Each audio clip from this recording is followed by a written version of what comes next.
quarta parte da Lei dos Recursos, por Raymond Hallowell. Um bom estudo para você. Um ímã artificial não contém sua carga em si próprio, mas ele teve que ser carregado com energia por alguém que sabia como realizar esse processo. Um ímã nas mãos de uma pessoa leiga certamente sofreria poucas mudanças, mas nas mãos de um engenheiro treinado, ele poderia tornar-se uma forte força de atração e ser muito útil. Assim como o ímã, o magnetismo da mente humana pode ser estimulado, tornando-se uma forte fonte de atração, e isso torna-se muito mais fácil com a ajuda de alguém que conhece a lei e que possa lhes dar a ajuda necessária. É claro que o magnetismo da mente pode ser carregado através de pensamentos construtivos, porém isso levará algum tempo para que isso seja efetivo. E o estudante que não for persistente poderá rapidamente sentir-se desencorajado e desistir antes dos resultados aparecerem. Eu sempre aconselho que é muito melhor começar contando com a ajuda de alguém que já sabe como fazer do que tentar fazer sozinho de uma forma muito mais lenta e sofrida, que é o caminho da autoeducação. Fazendo assim, o aluno saberá que a lei funciona e será capaz de conseguir um rápido progresso em seu desenvolvimento e prática. Toda a pobreza do mundo vem da consciência da pobreza, seja ela individual ou coletiva, porque milhões sofrem necessidades e milhões morrem jovens na Índia de fome. Me contaram que a grande maioria deles nunca tiveram em toda a sua vida uma refeição completa. Certamente não é porque a natureza menospreza a necessidade de todas aquelas pessoas. Certamente não é porque não há comida o suficiente para crescer aos arredores. Isso acontece porque a visão das pessoas é completamente limitada a tamanha pobreza.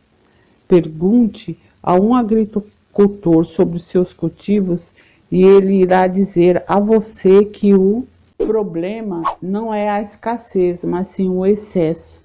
Pergunte a um mineiro, não importa se ele mine o ouro, prata, diamante, carvão ou ferro, ele irá te dizer que os recursos são muito maiores do que a demanda. Pergunte a um cientista e ele irá te dizer que existe comida à vontade para todos. Existe mais comida no ar ainda não descoberta do que nós jamais conseguiremos usar. Existe mais poder em uma única gota de água ou em um torrão de açúcar do que o homem pode perceber. Nesse momento, os recursos são muito maiores do que a demanda, e a demanda é determinada pelos pensamentos do homem. A ideia que a grande maioria de nós acredita é que o nosso poder de atração é muito fraco para atingir a demanda. Nossa mente é como um imã que atrai para si o seu igual, parecido ou semelhante. Um imã consegue atrair para si aquilo que está na proporção do magnetismo que ele gera ou carrega dentro de si.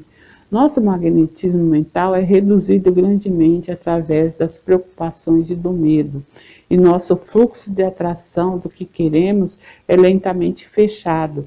Se nossa força mental torna-se muito fraca, nós podemos até mesmo repelir todo o bem que está tentando chegar até nós.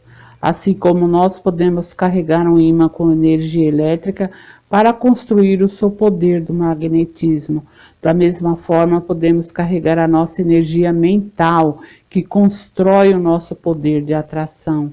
Assim como a natureza, nós devemos seguir as leis naturais. A natureza nunca constrói a descer, sempre a subir, para receber prosperidade. Nós, assim como a natureza, não podemos executar mágicas e truques. Nós não podemos fazer a saúde e a felicidade ou dólares surgir do nada. A natureza nos mostrou que podemos converter muito ou pouco da substância disponível em matéria-prima. A substância disponível são os nossos pensamentos, e nós carregamos nossa mente com pensamentos construtivos. Assim como a natureza, para conquistarmos o que é bom, nossos pensamentos precisam sempre construir para cima, precisam ser construtivos.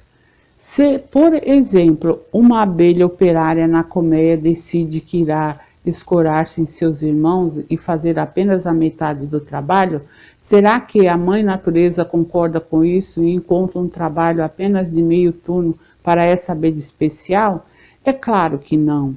Ela desperta as outras abelhas que estão trabalhando arduamente para coletar o mel e sustentar a colmeia, para que enviem seus soldados contra o zangão. Ele será polidamente escoltado para fora da colmeia e será deixado para morrer.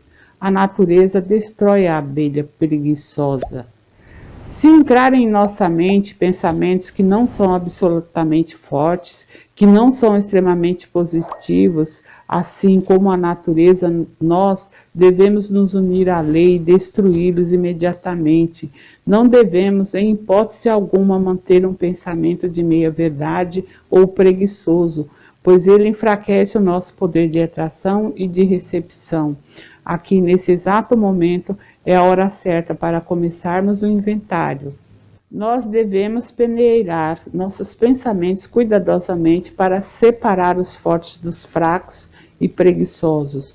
Os fracos e preguiçosos devem ser caçados, jogados para fora e destruídos, recusando-nos a aceitá-los por mais tempo.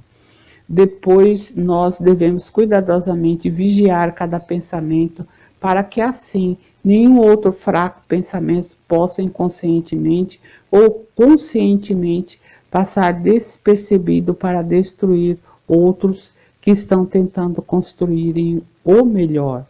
Um homem veio até mim um dia pela tardinha e expressou seu medo em relação ao seu emprego. Ele era empregado há muitos anos em um hotel. Pela primeira vez havia sofrido os efeitos de uma má estação. Existem rumores, ele disse, de que o gerente irá fechar o hotel até a primavera. Ele disse: eu acredito que esses caras sabem do que estão falando, pois eles frequentam o escritório da administração. O que você acha que eu posso fazer? Só existe uma coisa que você pode fazer. Eu disse: volte para o seu trabalho e perceba a lei. A lei providenciou seu estado e sua posição. Então ninguém, a não ser a própria lei, poderá mudar isso por você.